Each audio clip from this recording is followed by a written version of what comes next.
We've all slipped on the snow or ice in the winter and tripped over a loose piece of carpet or our kids' toys and not thought much about it. But on the job, slips, trips, and falls can be serious problems. In fact, they're involved in most of the accidents that occur in workplaces. They cause 17% of disabling occupational injuries and 15% of on-the-job fatalities. And you don't have to fall a long way to hurt yourself. Just slipping on a wet floor or tripping over an open file drawer can result in a fall that lands you in the hospital with a broken bone, strained back, concussion, or worse. But slips, trips, and falls can be prevented. In this program, we'll discuss the mechanics of slips, trips, and falls, the types of hazards that you're likely to encounter that lead to them, and the safe practices and equipment you can use to stay safely on your feet.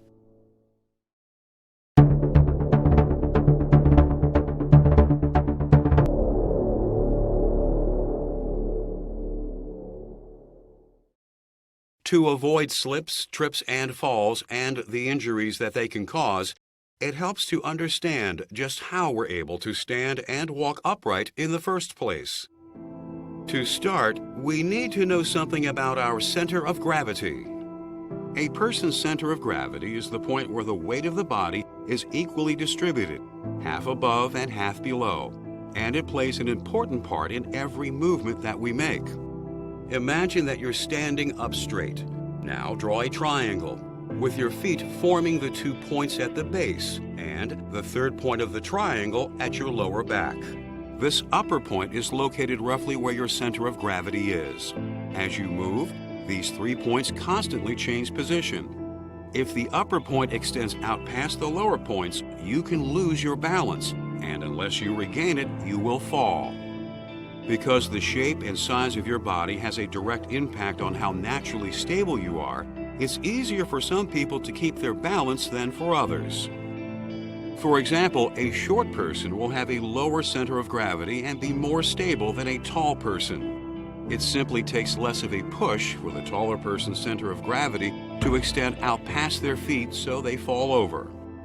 How you stand also affects your stability. You're in your most stable standing position when you're perfectly upright with your arms at your sides. This keeps your center of gravity low, at about the lower part of your spine and over your feet. On the other hand, if you're slouching or hunching your shoulders, your center of gravity can extend out past your feet, making you less stable. Reaching forward or sideways for something can have the same effect. When you reach over your head, you raise your center of gravity, which also reduces your stability. And the weight of anything that you're holding makes you even more unstable. How you carry something can affect your stability as well. Putting a load on your shoulder not only raises your center of gravity, it throws it dangerously off to the side. On the other hand, you can increase your stability by carrying objects close to your body as low as you can, while still keeping your back straight.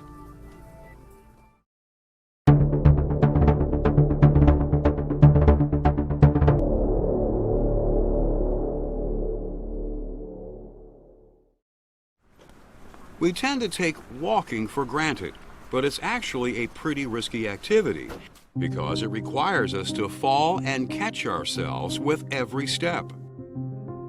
And while we're doing that, there is a lot of opportunity for us to slip or trip along the way.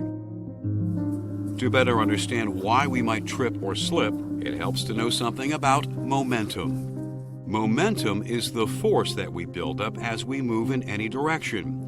It tends to keep our body and its center of gravity going in the same direction.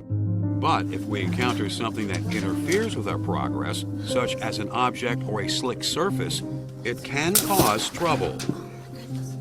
Trips generally occur when our foot or lower leg catches on something. This causes our lower body to stop while our momentum keeps our center of gravity moving, so that we lose our balance. Stepping onto a lower level, such as when we're going downstairs, can also cause us to trip, especially if the surface is uneven or damaged. Slips are a little different. When we walk, we want to have the best grip, that is, the most friction between our shoes and the walking surface. Slipping occurs when something interferes with that grip and causes our feet to move out from under our center of gravity, while our momentum keeps us moving. This causes us to lose our balance, which, like tripping, can also result in a fall. It's important to remember that our momentum increases when we walk faster and when we carry more weight, things that we're very likely to be doing when we're on the job. So the faster we go and the more that we carry, the more attention we need to pay to potential slip and trip hazards. In addition to slips and trips, you need to watch out for fall hazards during a busy workday as well. If you don't, it can lead to pain, injuries, or even worse.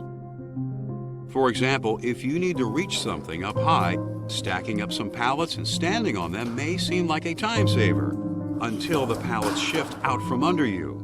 You should probably use a ladder instead, but be sure to keep your center of gravity positioned between the two upright rails, because losing your balance up there could get you to the ground a lot faster and more painfully than you want. When you are using a ladder, you should also be sure to follow the 3-point rule. Keep one hand and 2 feet, or 2 hands and a foot in contact with the ladder at all times. And remember, you don't have to be up high for a fall to cause a serious injury. So you need to be careful when you're off the ground at any height.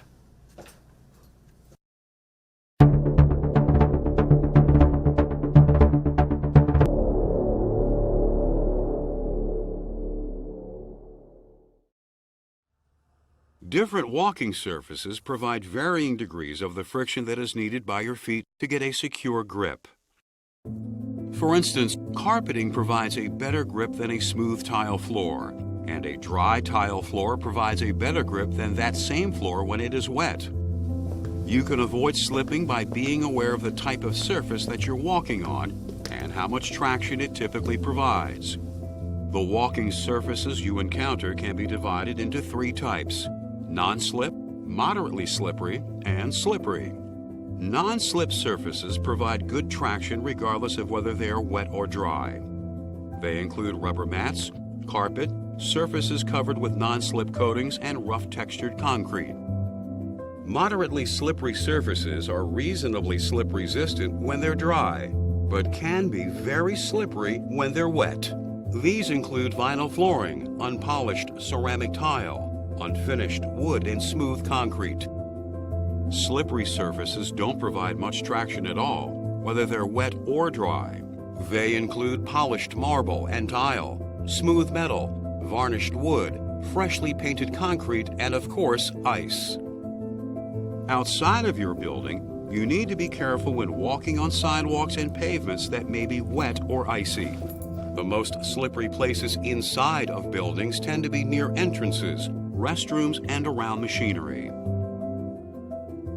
Often, the floors in these locations are made of moderately slippery materials, such as vinyl, tile, or painted concrete, which can become skating rinks when they get wet. If possible, these areas should be covered with non-slip materials, such as rubber mats or carpeting. You should always keep an eye out for oil, grease, and streak grime on any walking surface. They can all increase a surface's slipperiness. Accumulations of dirt, sand, or other granular or powdery materials can also make surfaces more slippery. And whether you're walking inside or outside, watch your step on ramps or other sloping surfaces. Your likelihood of slipping increases significantly when a surface isn't level.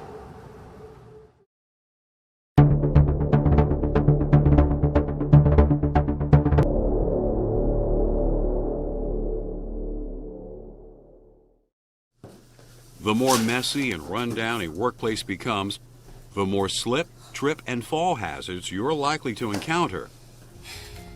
But following good housekeeping and maintenance practices can prevent these incidents, as well as the injuries they cause in these environments.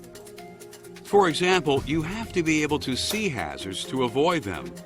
So replacing a burned-out light bulb can help everyone to avoid a slip, trip, or fall. Keep all walking surfaces dry. If you discover some spilled water, use rags, paper towels, or a mop to clean it up. For substances like grease or oil that have accumulated on the floor, spread an absorbent material like vermiculite or kitty litter over the area. Then sweep everything up and dispose of it properly. Sometimes you may need to place a non-skid rubber mat or a piece of carpeting over a slippery spot. If you do, make sure that it lies flat and stays in place so people won't trip over it. There are lots of other slip, trip, and fall hazards you can encounter on the job too. Walkways and other high-traffic areas should be kept clear of boxes, tools, and other materials that could cause trips. Remember to pick small items up off the floor as well. Stepping on a pencil or even a paper clip could send somebody skating when they least expect it. Inspect stairways and clear them of debris and other obstacles. Check that the handrails are firmly attached, and use them whenever you go up or down the stairs, just in case. Loose flooring, torn carpet, protruding nails, and small potholes can cause slips and trips as well. If you discover problems like these, block them off from foot traffic so people won't trip over them. Then report them to maintenance so they can be repaired as soon as possible. Make sure to close file cabinets and desk drawers after using them. That way they won't trip anyone who passes by later. Sometimes even the cleanup process itself can create slip or trip hazards. When you use a wet mop, put out signs to warn people about the slippery floor. And don't stretch power cords across high traffic areas and walkways. That creates a serious trip hazard. Instead, tape them down, but don't leave them there for more than a few hours because the tape will eventually loosen and create its own trip hazard.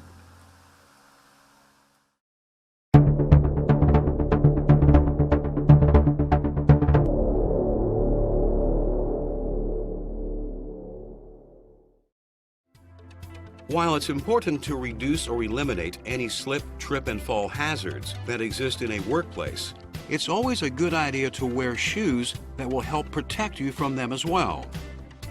They should fit properly, be comfortable, and have soles and heels that are suited for the surfaces that you will be walking and standing on.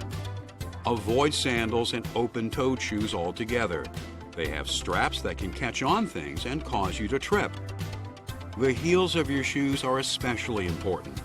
Most slips occur when there is not enough friction between your heels and the walking surface beneath them. To get a secure grip, the heels on your shoes should be low and wide. High heels may look nice, but they can create real slip and trip hazards. They provide very little traction for your feet and can trip you by catching on carpet or irregularities in a walking surface. High heels also make you naturally unstable because they raise your center of gravity. Pay attention to the soles of your shoes as well. Soles made of synthetic soft rubber, such as those on sneakers and most walking shoes, can grip dry surfaces well, but may slip in wet conditions. Many work boots have soles made out of hard rubber. These soles don't create particularly good friction on dry surfaces, but have good traction in areas that are wet or greasy. Some men's and women's dress shoes with smooth leather soles can lose their grip even on carpet and other non-slip surfaces. Fortunately, many attractive business shoes now come with slip-resistant rubber soles. These are not only a lot safer, but can also be more comfortable. Raised patterns or texturing on a shoe sole called tread can greatly increase their slip resistance as well. Some work shoes and most work boots have especially deep treads. This improves their grip and channels away water or other liquids that could reduce the friction they have with a walking surface. But an embedded pebble or thumbtack can turn even a slip-resistant shoe into a skate. So inspect the treads on your shoes frequently and remove any foreign objects that you find.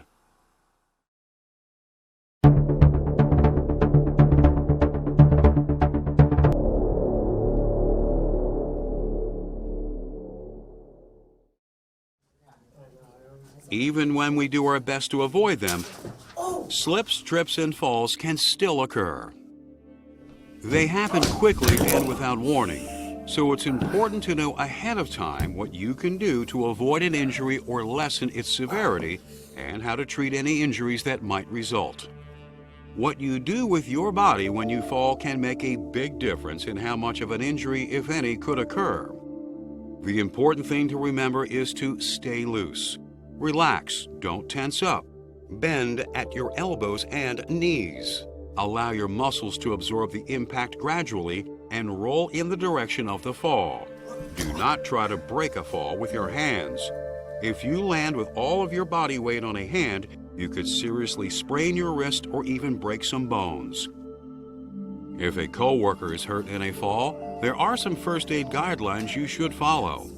For minor injuries, you can clean visible wounds with water. Stop any bleeding by applying pressure with a sterile dressing or a clean cloth, and use ice wrapped in a cloth or towel to reduce pain and swelling. You should call for appropriate medical assistance immediately if the victim is unconscious, unable to move, or has difficulty breathing. The injury bleeds heavily, or there is bleeding from the nose, ears, or mouth, or you think their head, neck, back, or hip may have been affected. Finally, you should comfort the injured person and stay with them until they have recovered or emergency assistance arrives. As we've seen, slips, trips, and falls can occur all too frequently in a workplace. But by understanding the hazards that lead to them and knowing how to avoid them, you can keep yourself on your feet and injury-free. Let's review. When standing, walking, and working, you can increase your stability by keeping your center of gravity low. Pay attention to the surfaces you walk on and avoid slip and trip hazards. Clean up spills immediately and keep walkways free of clutter and other obstacles. Wear shoes or boots that will give your feet the most secure grip for the conditions that you are working in. If you do fall, remember to relax and roll with it. By staying on your toes, you can help to reduce or eliminate any slip, trip, and fall hazards in your workplace and avoid the injuries that they can cause, so you can go home safe at the end of every day.